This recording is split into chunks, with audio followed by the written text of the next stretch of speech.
Hello, you. Welcome to My Thoughts and I. This segment is going to be about books, babes, and best friends. And yes, it might sound shocking, but I do have more than one best friends. I have two. Moving on. In this context, babes comes under best friends, wives, husbands, gender neutrals. Everybody are included in babes. People I like to call babes. Just wanted to get it out before anybody starts accusing. And if you still want to accuse, feel free. And reminding you of, if you really want to accuse me and don't know where to reach me, do go to Twitter and search for Hungry Hearts 15. You would find me right there. I would be waiting for your accusations. Back to the topic about, since we are on babes and best friends, let's finish those up first. I might write it in order, but clearly, since I have no order in my life, I'm not going to follow any other order. Between you and me, it's all out of order. My life, my career, my podcasts maybe out of order. I was actually very, very inclined towards going from A, Z, B, Y, going like that. But I couldn't. You know why? Because my compulsive disorder would not let me. Not that I mind, this is more satisfying, but still. I wanted to spice things up, but would my own self let me spice things up? No. Anyway, back to the best friends and babes. This can be a little bit for my best friends, mostly for my best friends, because they are very, very supportive. They are literally the family away from my family. It's my parents and I. But then I have a brother and a best friend and a sister and a best friend, and I don't think I could ask for anything better. Best friends, you might think, are a very basic subject. Why choose best friend? Best friend is so childish. You grow up, you move on from your life. You don't need best friends. Good friends, sure. Best friends is just childish. No, it's not. Best friends are the people you have for your life. The people you go to when you have anything to talk about. The people who know what you like, what you want, and yet somehow they don't. I would be completely honest, and if my best friends are listening, I am very sorry. But it is true that there are certain aspects of their lives I might not know. For example, what is their favorite food? I would always be so scared to tell my friend that she likes pasta. She does. She would prefer pasta over pizza, and let's not make it a controversy over here. She prefers pasta over pizza, while I prefer pizza over pasta. Now, I am always scared to mention it. What if it has changed while we did not talk? It would have been just 2 weeks, but still, what if things would have changed? I never bring it up, and every time she has to mention it, she might feel that, she is not a best friend if she just doesn't know about that. I do know, I just don't want to mention it. I'm worried that your ideas, your favorites, your likings have changed spectacularly, and I won't know, and I would feel embarrassed and a bad friend for not knowing that. And same goes for my other friend. He recently got married in December 2021. Beautiful couple. But the sad part was I was not able to attend their wedding. You know why? Because I had my exams. Plus, I would have to stay there, which was not very convenient. Somehow, somewhere he knew in the back of his mind, but none of us really mentioned it. I congratulated them on phone. That was very nice of him to call me right before his wedding ceremony. And we talked for 5 minutes or so, and it was very emotional for me. I have seen that guy go through a series of toxic scenarios with his ex-girlfriend. Not a great relationship, might I add, and she was, my goodness, the most toxic person I have met, at least till now. But now when I see him with his wife, and I just think, my God, it is true love, and at least love does exist.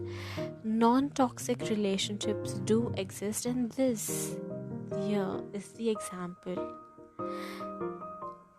And even his wife, she is so lovely. I love that little woman. She is so sweet, she is so kind, and she is so nice that even she called me before her ceremony to talk to me, and I felt so welcomed. You see, this is the type of friendship I have with my best friends. Like I mentioned before, I would not talk to them for 2 weeks or so. Even with the guy, it would take maybe a month. We won't talk for a month, but our tuning never goes out. We know exactly what the person is going through. I text him. We hardly talk on phone. We do texting, and the way he texts, I just know that he is under stress or he is not feeling good. And I pride myself on that I am so involved in their lives in this way. My best friends support me in the tiniest thing. I am a very chaotic and a very zoned out person, but my best friends, what they do is they stick with me regardless of what I am and how I am. My littlest achievements they celebrate.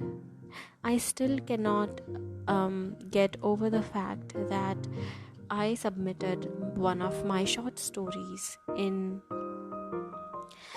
an anthology, and they published it, and they had my photo in the book, and they had my short story there. And when they finally shared the link, and they said that it is free to pre-order, and your copies would be come to you, and soon we would be publishing. People would get the books who have pre-ordered. I was happy, and I sent him the link and told him that, see, look at this, they told me this, and he said, okay, that's great. And that was the end of it. What I did not know is that he had pre-ordered the book, and the book arrived to him before it came to me, and he clicked the pictures with my book, with my story, with my photo in the book, and he posted even on Amazon as a review. He posted it everywhere, and I was just enthralled by the amount of support he was giving me.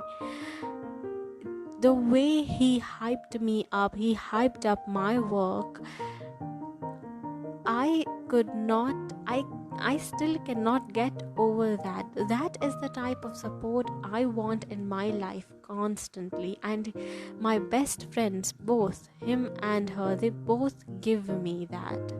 They both make me stronger, and their opinions matter to me just as much.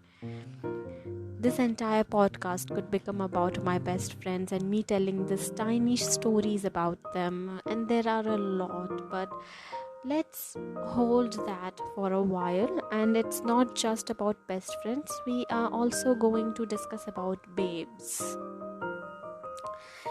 Also, I do call the girl best friend babe and the boy best friend bro, so yeah. Anyway, best friends would come in and out of the conversation. My life is empty without them. My life is incomplete without them. And even in the future, if I ever have children, even their life would be full of my best friends, and I know that, and I would not deprive anybody from their company. They are love of my life, and they will always remain that way till I take my last breath. So, about babes. Sure, babes are important, I'm not saying that, but they have a different place in heart. And before we move further, I would like to apologize to my exes, all of them. I'm sorry I broke up with you, all of you. Regardless, I never cheated on anybody. But still, you were a lot. Not a lot. I did not have a lot of boyfriends. And I say boyfriends, I'm not straight, but when I had boyfriends, I was confused about my sexuality, and then I found out I was bisexual at 21, and I had decided at the age of 20 that I would stop dating until I actually find my life partner. It's a mess, but just so you know, I'm bisexual. So about I am really sorry that I broke all of your hearts. It was not my intention. I did not want to. But there was something not right with the relationships. You all might have treated me. They did. All of my exes, they did treat me like a princess. None of them made me feel as if I am doing a chore, as if I'm doing something in a relationship which requires a lot of effort. It was very smooth sailing. My relationships were very smooth sailing, and maybe somewhere in those smooth sails I thought something isn't right. Something was just not fitting in, and I would always break up because of that reason. There were obviously the external reasons, but for me, this internal reason means more. They were my babes. I would call them babe too, but I would just like to say I'm sorry if you are listening, and you know who you are. I don't need to say your name. I would never say your name. You are happy with your wives, your children. I am happy for you. I see you, and I might be shocked, but I am definitely happy for you. You have my blessing, and you actually had the blessing to move on and do yourself in life the day I broke up. So that I I hope I don't let this podcast be heard by my parents or any of my relatives, because trust me, they did not know I was in any sort of relationships. So yeah, that. I don't think there is much to talk about babes. I mean, I see a hot girl walking by and I said, "Ooh, she's hot." I get a crush, but that's the end of it. I'm not confident enough to talk to a woman or a man. I get panic, and that's the end of everything. And then it's all in my imagination. Oh, what if I had talked to the girl? Oh, what would have happened? And it also ends up with me getting rejected. So that's that. Well, let's move on from this depressing topic and go to one of my favorite topics, that is books. I love books. Okay, I need to calm down. Books are of utmost importance to me, so important that one day I had a little fight with my parents over me not studying but reading other books. And she said that my mom, she said that she would give all of my books away in recycling or sell them. And I bawled my eyes. I have never bawled my eyes out over a breakup. But I bawled my eyes out for the entire day just for books. So yeah, that's how important they are for me. And I could say I'm a reader. I read books, but sometimes I hit a slump in reading and I am never able to get over it. I try to get over it, and I read one book and then I'm like, the slump is back. I can't go any further. But I still push through. Since the pandemic happened, I was not able to read at all. My reading capacity went very down, even though I was at home 24/7. Something just never felt right. At least for me, it happens that I want to read when my examinations are coming. It's never you have free time, read. It's never that. It's just, I'm so busy, but I just want to finish this book. That type of pressure I go through, and that gives me thrills for reading. Talking about thrills, I don't read thrillers, suspense, mystery, horror. Those genres are not for me. The only genre I would ever read is romance and maybe fantasy. I don't own a lot of fantasy books, just a few to count, but I own a lot of romances. I am magnetically drawn towards those romantic books, even classics. I'm just drawn towards them. One day I have never read Picture of Dorian Gray, and I wanted to. So I took the Kindle subscription, and it was in the session, and I was thrilled. Oh, I've heard about this book, let's read. I did not still finish it because I started another book. I zoned out and I started another book. It's not something I'm guilty about, but I do feel bad that I wanted to finish that and I did not. And I'm not even finishing that other book because now I'm rereading some other books. Yeah, it's like bedside books, but for your phone. The books you read halfway and then they are there staring at you at every second you get, and yet you don't touch them. And then when they are gone, you think, oh, I should have read them when I had the chance. But if that happened again, would you do it? No, it would just be the repeat of what happened. So back to my love for romance. I also love to read poetries, and poetries could vary differently, but I actually thought that poetry is the only genre.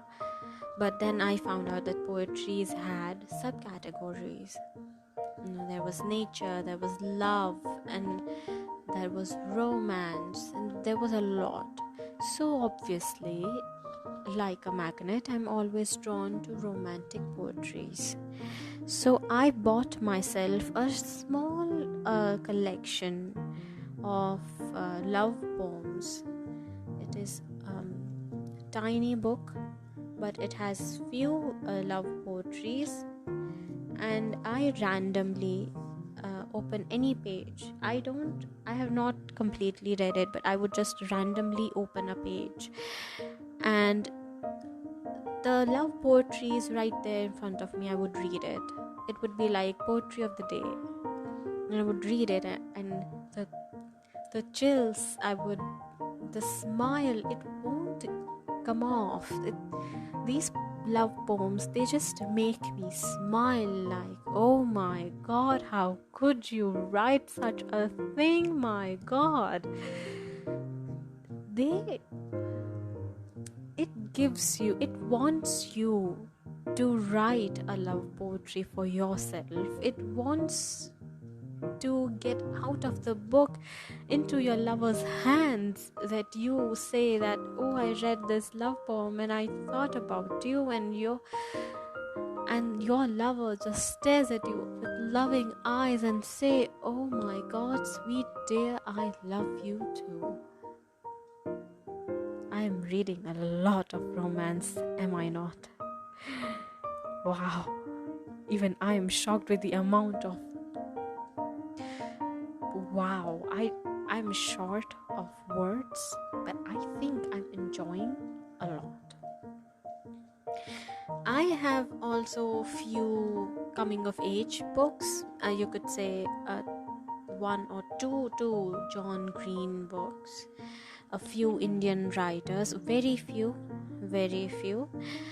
and I'm also always looking into these book fairs we have here. There is a box, open the box, I guess, type of book events that happen, that you have to pay for a box and you have to fill up the box,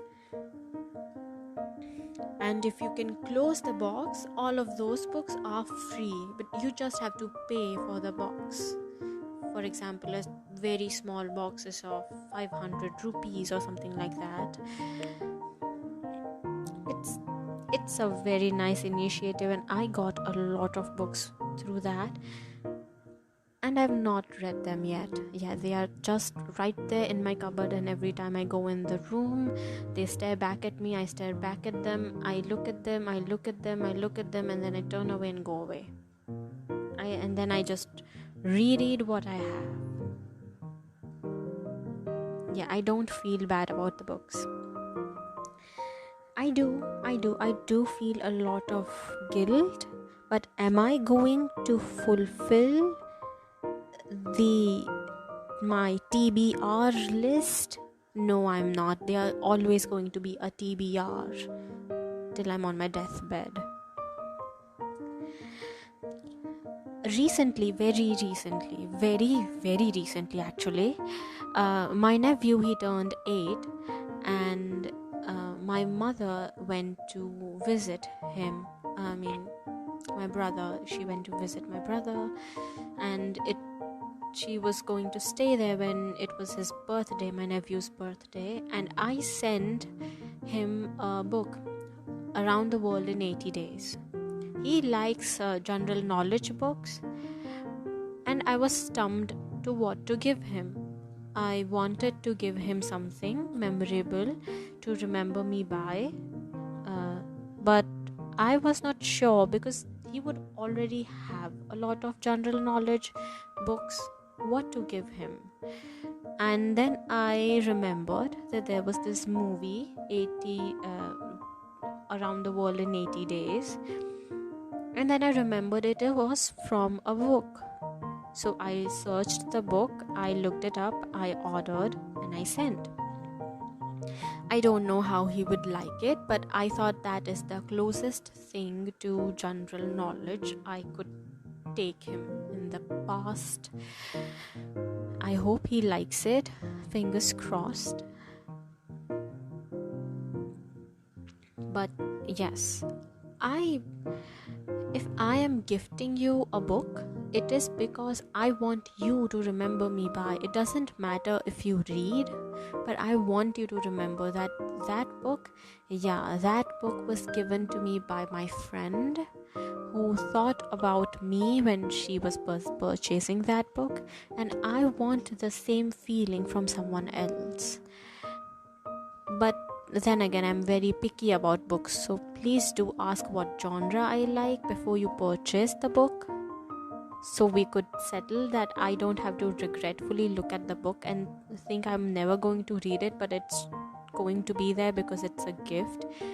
And I do not have the heart to give away my books. I actually thought that there are some books that I do not like, some genres I don't like, and I have them, and I thought, I have the books, it's okay, I could give it to some other person who reads, who likes these genres, and it would be a win-win situation for both. But I dare myself every time to touch that book and pick it out. I cannot do it. They are literally under my favorite books. Like, it would be the most bottom books I don't like or don't want to read, and my favorite books would start cover it up. I do not have the heart to take it out and gift it away. I cannot do it. No, I cannot do it. Some people highlight in their books. I cannot. My hands, they actually shiver.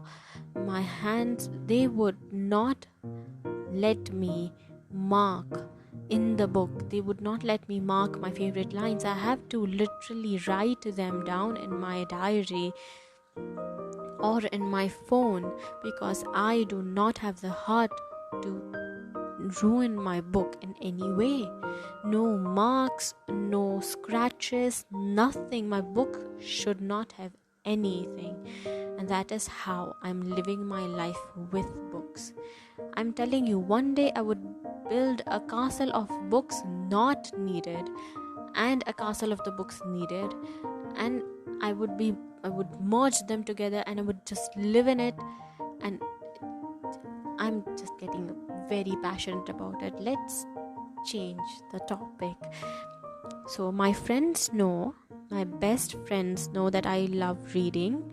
So one of my best friends, she always, whenever she sees a good book, she thinks, and she looks at it, she thinks of me, she buys it and she brings it for me. And I think that is one of the most touching thing you could do. It's these small gestures that make you realize that the people you have in your life, the people who know you, are to be kept forever. I consider my life to be a book as well, and I'm somewhere in the I think I just finished the first part of my trilogy. I am starting my second book right now. I'm in the first few pages of my second book, and I would just have to wait and see how my second book ends.